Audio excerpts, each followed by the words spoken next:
Les Madrilènes, du coup, concernant Asensio, on peut commencer à ouvrir son dossier ou parce que c'est pas Koubarsi, on doit se taire? Ah, parce que les gars, moi j'ai des souvenirs en fin de saison de beaucoup de Madrilènes qui sont tombés sur Koubarsi pour ses petites erreurs. Asensio a clairement fait la même chose, que ce soit en finale de Coupe du Roi où ce penalty aurait dû être sifflé, ou bien même que ce soit contre Arsenal, le penalty sur corner. Et là maintenant, c'est le penalty face à Al Hilal, et ce soir contre Pachuca, carton rouge, dernier défenseur. Moi personnellement, je ne blâme pas Asensio, c'est un très bon défenseur, il est jeune donc c'est normal qu'il fasse des erreurs, mais je vous ai trouvé beaucoup plus dur avec Koubarsi, avec un esprit critique beaucoup plus ouvert, malgré tout ce qu'il a fait et tout ce qu'il a apporté au Barça, car c'est maintenant un titulaire depuis bientôt 1 an et demi, et vous êtes tombé sur lui dès que vous en avez eu l'occasion. Et concernant le cas Asensio, je vous trouve plutôt silencieux personnellement. Après, comme je répète, Asensio pour moi ça reste un bon défenseur, qu'il fasse des erreurs c'est normal car il est jeune, surtout que cette saison en réalité, heureusement qu'il était là, parce qu'il a plus d'une fois sauvé le Real, mais c'est pas pour autant que vous devez rester silencieux, sachant que ça fait plusieurs fois qu'il vous met entre guillemets dans la merde. Après je dis pas que Madrid ils vont perdre ce soir, ils sont actuellement en train de mener 1-0, mais en tout cas, il enchaîne les boulettes. Enfin bref, sinon vous les gars, vous en pensez quoi? Ramenez-vous sur la pince, on s'ennuie. Donc là, il n'y a pas penalty là. Là, il n'y a pas penalty. Il y a penalty ou pas? Il n'y a pas penalty. C'est bon, je rigole, il y a penalty, les gars. Merci. Mais arrête de me casser les couilles avec ça, ouais. Il y a penalty ou pas? Non. Tu vois, c'est qui fait la faute là? C'est qui? Il a le droit. Arda, il a tous les droits. Voilà, Madrid. Par contre, faut juste qu'on revienne 2 petites minutes là-dessus. Parce que le Real qui bat Pachuca, bon, c'est Pachuca. Mais carton rouge d'Asensio à la 7ème minute. Qui aurait pu prévoir ça? Bah moi j'ai une idée. Vidéo d'avant-match. Ce soir, Real affronte Pachuca. Et si Captenso et Abdé finissaient en larmes après un carton rouge d'Asensio? Non, moi je vous dis juste ça comme ça. Si vous voulez suivre des matchs avec des bonnes visions, pas comme celle de ce monsieur, Après, moi, je pense qu'il a dit ça parce qu'il est habitué avec Araujo. Mais c'est mon avis. personnellement, quel idiot. Bref, si vous voulez suivre le match, tous les matchs en direct, Ben Baker avec 3 U, vous savez où ça se passe. Vous connaissez déjà l'application. Là-bas, on suit tous les matchs, on réacte à tous les matchs. On va finir le match du Real. Je suis pas tout seul, je suis accompagné d'Abdé et So. Moi, maintenant, j'ai juste une question, soyez honnête. Il y avait penalty? Il y avait pas penalty. Bon, lui, il doit goûter au bon. Il doit goûter au bon. J'ai l'impression qu'il a pris un peu trop la confiance là. 2 fautes graves en 2 matchs. 2 fautes graves en 2 matchs. Asensio, on t'aime bien, hein, mais là, t'es un peu en train d'exagérer. Pourquoi ça? C'était inutile. Inutile. On est à la 7ème minute. Laisse-le. Même s'il marque, on a le temps. Il nous fait des fautes à la Araujo. Wesh.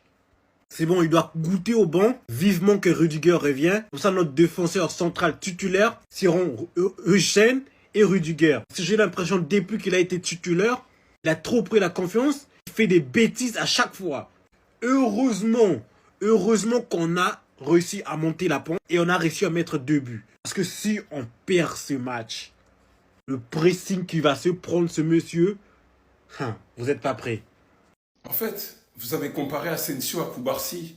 Je ne vais pas descendre monsieur Asensio, mais juste pour vous redire encore une fois, de faire passer le message pour vous faire comprendre que Koubarsi n'a pas d'égal en fait pour les jeunes défenseurs centraux du monde. Parce que faire ce qu'il fait dans une saison comme ça à 18 ans, pire encore, venir sauver la baraque du FC Barcelone depuis la saison de Xavi à 16 ans, donc il allait sur ses 17 ans, à une époque où on se mangeait des 5 buts contre Villarreal, il est venu, Ligue des Champions, homme du match, directement à domicile. Après t'avoir Pocket, Osimhen, il y aura le PSG juste derrière. Pareil, on se rappelle des matchs. Et cette année, s'il vous plaît, regardez l'image du tacle propre sur Vinicius. Quand même défensivement et offensivement, il apporte à la fois. Sur cette passe-là, le tacle qu'il va commettre pour récupérer le ballon et lancer de la Yamal pour donner le but de Pedri. On s'en rappelle. Première sélection, en Liga, c'est le joueur qui a le pourcentage de passes la plus élevée, avec Inigo Martinez. Et les gars, c'est pas que des passes en retrait ou sur le tech. Il a fait plus de 20 matchs, je crois 22 matchs, en étant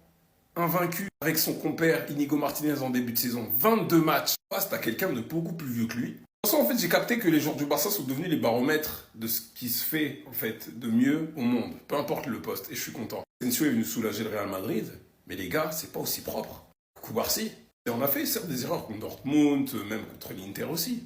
J'ai envie de dire à 18 ans, encore heureux. On n'a jamais vu un défenseur central aussi fort s'imposer, en tout cas au FC Barcelone. Dans les autres plus gros clubs, je ne vais pas parler parce que je sais pas, mais en tout cas chez nous, on n'a pas vu ça. Donc laissez-le tranquille. Regardez, Xabi Alonso a déjà mal à la tête. Je pense que là, il commence à se rendre compte où il a mis les pieds. Déjà qu'en termes de jeu, c'était compliqué, mais en même pas 7 minutes, Raúl Asensio part prendre un carton rouge bête encore une fois. Le match précédent, il te crée un penalty et là, il te prend un carton rouge. Juste après sa sortie, il fallait voir comment on galérait. Des joueurs qui ne pressent pas, la défense qui est en danger à chaque relance de Pachuca. Heureusement que Thibaut Courtois était là pour faire des arrêts de taré comme d'habitude. d'habitude. Et s'il y a bien quelqu'un qui aujourd'hui il faut vraiment féliciter, c'est Jude Bellingham et cet homme-là. Gonzalo Garcia, mais qu'est-ce qu'il est fort. Je vous avais dit qu'à la Castellano, on a de la Yamal, il suffisait de les faire confiance et de leur donner du temps de jeu. Xabi Alonso, il est venu, il a compris ça et il a directement mis Gonzalo Garcia. Même si oui, je sais que c'est parce que Kylian Mbappé est blessé qu'il le fait jouer, mais on s'en fout. Au moins, il a joué, il a prouvé ce qu'il sait faire. Dites-vous que là, le gars, en 170 minutes, joue avec l'équipe première, il a marqué 2 buts et 2 passes décisives. Andri Kalichou, ça se fait. Déjà que sans lui, il avait du mal à jouer la saison dernière. Alors imagine avec Gonzalo Garcia en plus de ça. Parce que là, le petit, il est en train de marquer ses points. Pour le premier but du Real Madrid, c'est lui qui fait la talonnade pour Franck Garcia. Ce dernier fait la passe à Jude Bellingham qui part terminer le reste. Jude Bellingham qui sort en gros match d'ailleurs. Et juste après ça, comme si ça suffisait pas, le gars, il te fait une passe décisive en une touche en plus de ça. C'est pour ça que je l'aime le petit. Il joue de manière simple, remise, même dans ses déplacements, il est intelligent. Il reçoit une passe de Trent Alexander-Arnold en une touche, il la remet à Arda Güler et Arda Güler le met dedans. Mais quel joueur!